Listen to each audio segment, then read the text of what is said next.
So if you've ever been wondering, why don't they put bayonet lugs on modern military rifles anymore? Well, you've come to the right place, because we're going to be talking about that exact topic today in this video. Now, before we get into that though, I did run into a problem. So with the merchandising store, I get some sales, I buy new merchandise, and then a little bit of that profit goes to paying off bills. And I just had a bunch of stuff pile up really fast, unexpected bills. Then I got hit with taxes, so I got to raise money. And I also want to change the direction of the store, so I came up with a solution. I discounted off all the old CRS firearms items, the stuff that I made before I got incarcerated, because back then the merchandise store was only supposed to be a Band-Aid, and so I was only really selling branded merchandise. I don't want to do that anymore. I want to stick to more like tourniquets and MREs and survival food. So I'll sell off all these branded merchandise at a very cheap price for you.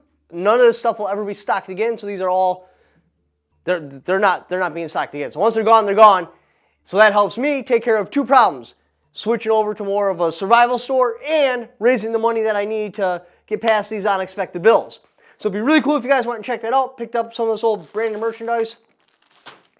So let's get into the video. So how did this video topic come about, you may be asking? Well, I made a video a while back talking about drones and about the evolution of combat, and basically that bayonets are more or less useless. Well, I got a whole bunch of pushback in the comment section, so I did a post, this one right here, explaining that, hey, like, these are the facts behind the bayonet. Well, I always intended to do a video in the back of my mind, but then Justin just dropped this video.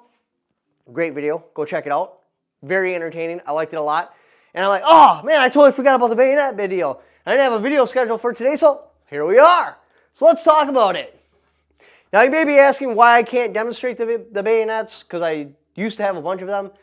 Well, once I get off of federal probation or I win my appeal, I might win my appeal tomorrow, because they do the decisions every Tuesdays and Thursdays, so cross your fingers, hopefully tomorrow I'll be like, guys, I won my appeal!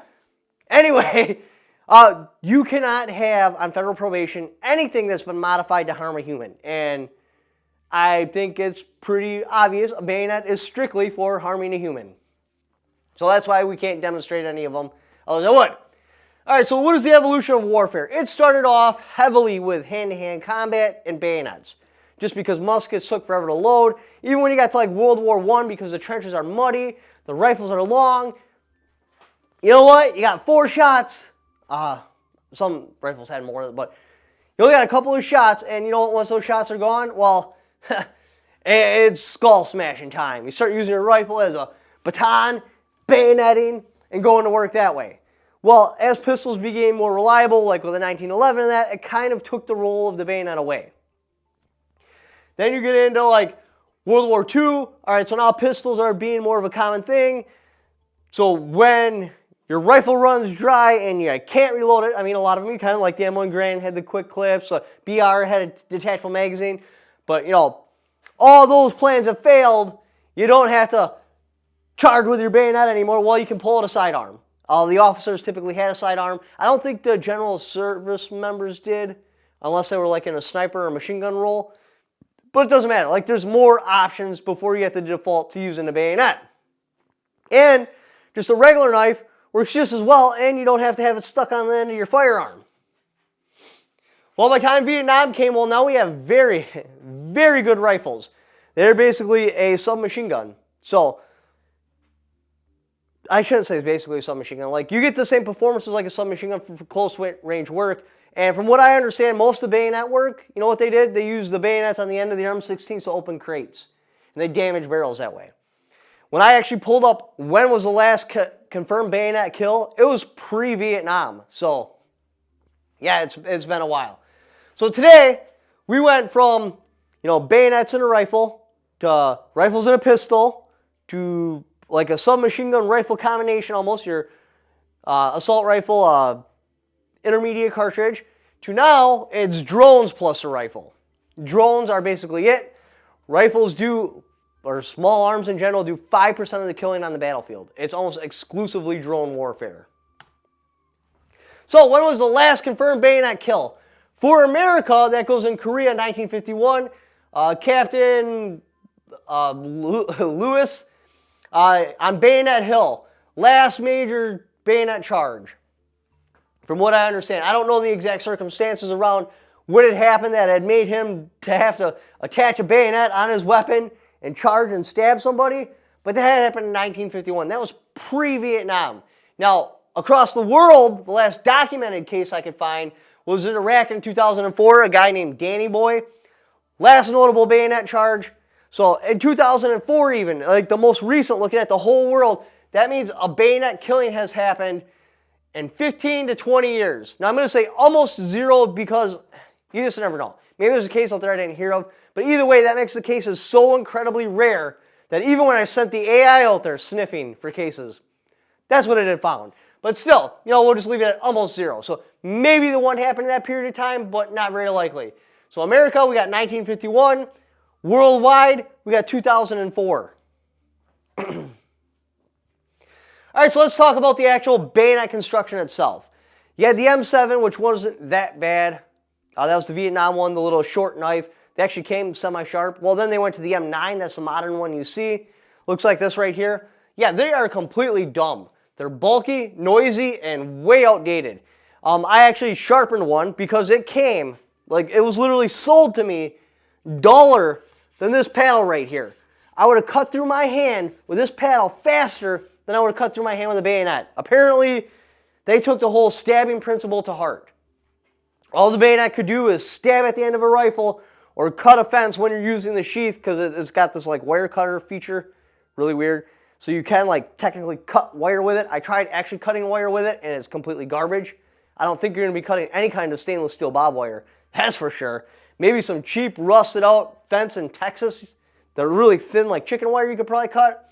I don't see it with stainless steel bob wire or stainless steel razor wire. You're just not cutting through that. It's not a good enough wire cutter. So all you have is a stabbing feature. Well, I'm like, well, that's crap. I want to use this for hunting, so I spent over a week by hand getting this thing to an actual sharpened edge, and the steel isn't that great, so it doesn't even hold that edge that well. Wearing this thing, I had to put it underneath all my clothes, like inside of my pants, basically against my body.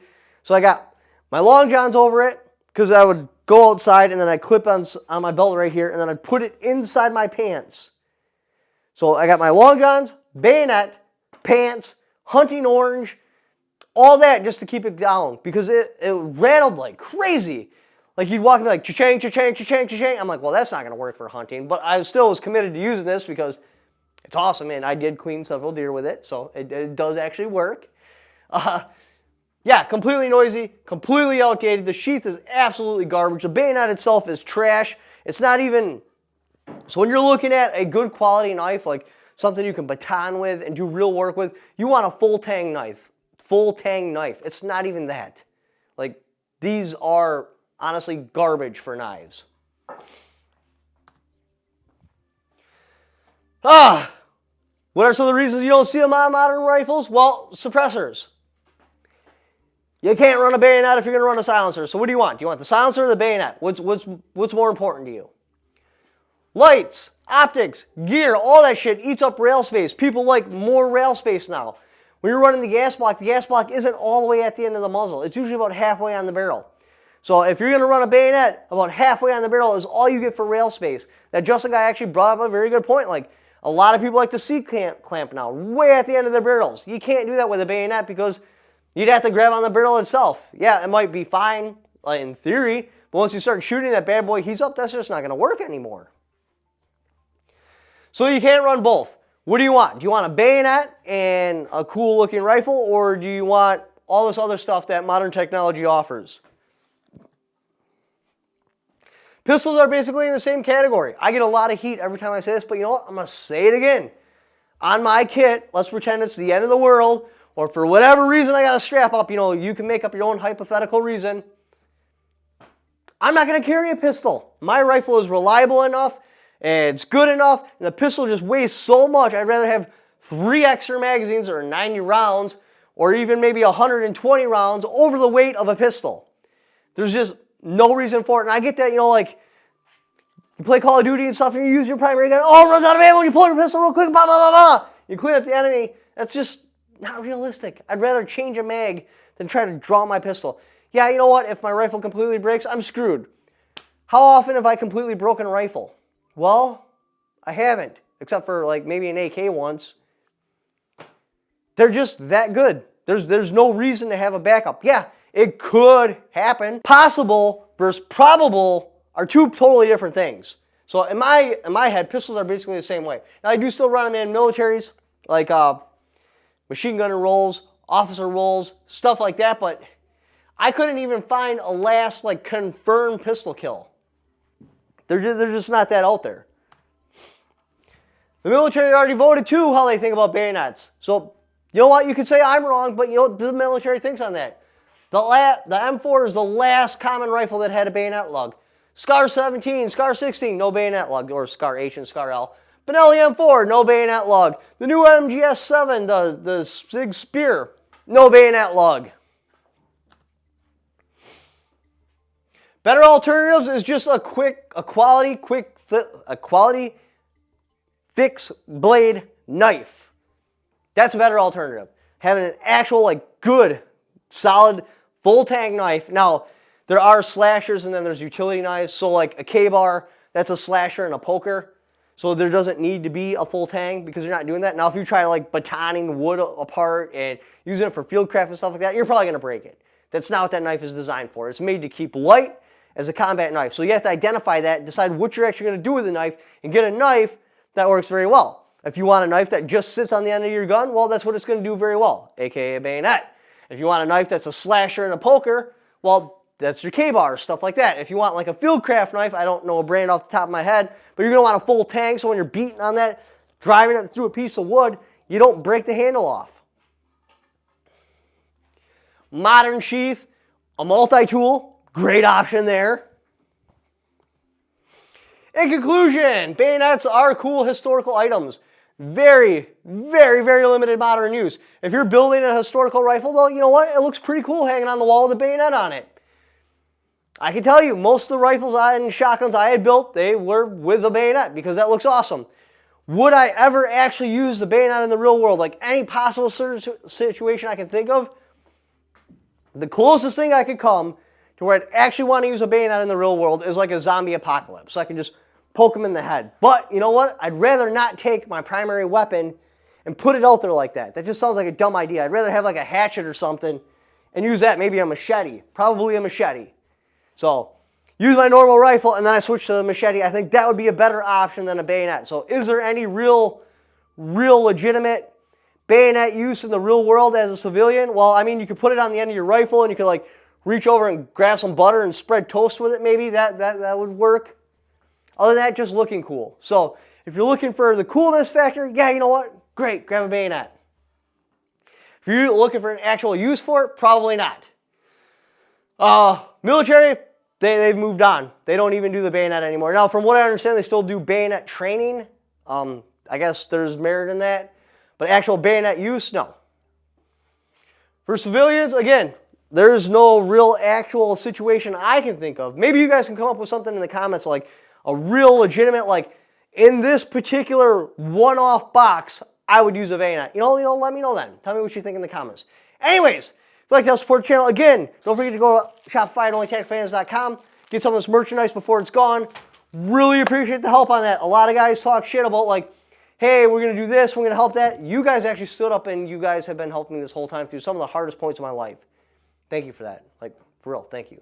If you want to support the channel but you don't want to use any of that stuff or don't see any need for any of this stuff, click that Amazon affiliate link. Even if you don't buy what that link is for, just clicking on it. Doing the Amazon shopping you were already going to do anyway, I don't kickback for it because you came there off my channel. Thank you for watching. Don't forget to subscribe.